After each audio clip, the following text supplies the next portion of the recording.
Le chef d'état-major algérien Saïd Changria est attendu à la fin du mois de janvier à Paris, où il rencontrera son homologue Thierry Burkhardt pour préparer la visite du président algérien prévue en mai, selon une source militaire.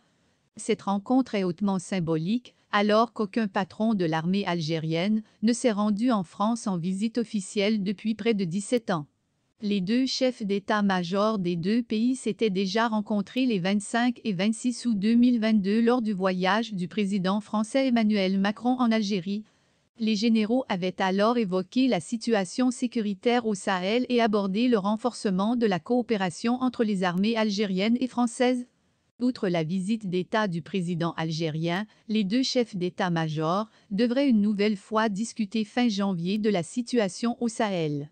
Parallèlement à cette rencontre, la secrétaire générale du ministère des Affaires étrangères Anne-Marie Dessautes se rendra en Algérie le 25 janvier à l'invitation de son homologue algérien, Amar Belani, a indiqué mercredi le Quai d'Orsay. Le président algérien Abdelmadjid Tebboune et son homologue français ont convenu dimanche, lors d'un entretien téléphonique, d'une visite à Paris en mai. Le chef d'État français espère poursuivre le travail de mémoire et de réconciliation entre les deux pays.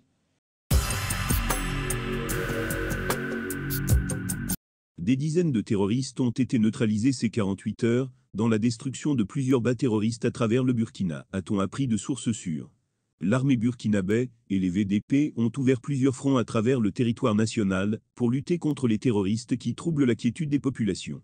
On note déjà une dizaine de terroristes neutralisés, une importante logistique récupérée et de nombreux bas terroristes rasés dans ces opérations terrestres appuyées de vecteurs aériens.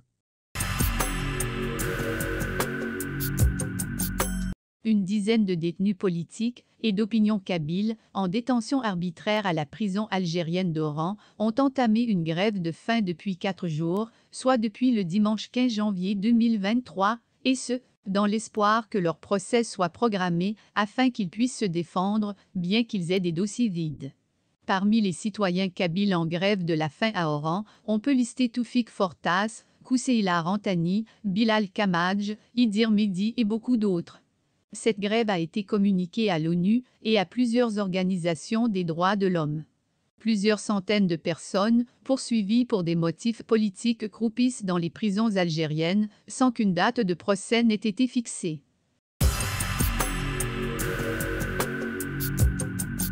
Le gouvernement de la République démocratique du Congo, RDC, a publié mercredi soir les noms des sociétés qu'il a sélectionnées, à l'issue d'un appel d'offres, pour exploiter 3 blocs gaziers du lac Kivu, dans l'est du pays. Les 2 premières sociétés ont leur siège aux États-Unis, la 3e au Canada. Un appel d'offres pour ces 3 blocs de gaz méthane avait été lancé fin juillet, en même temps que pour 27 blocs pétroliers. Une dizaine de sociétés avaient manifesté leur intérêt pour les blocs gaziers du Graben du lac Kivu, situés à la frontière entre la RDC et le Rwanda. Le dépôt des candidatures pour les blocs pétroliers doit se poursuivre jusque fin janvier. Le gouvernement a assuré qu'il veillera au respect de l'environnement.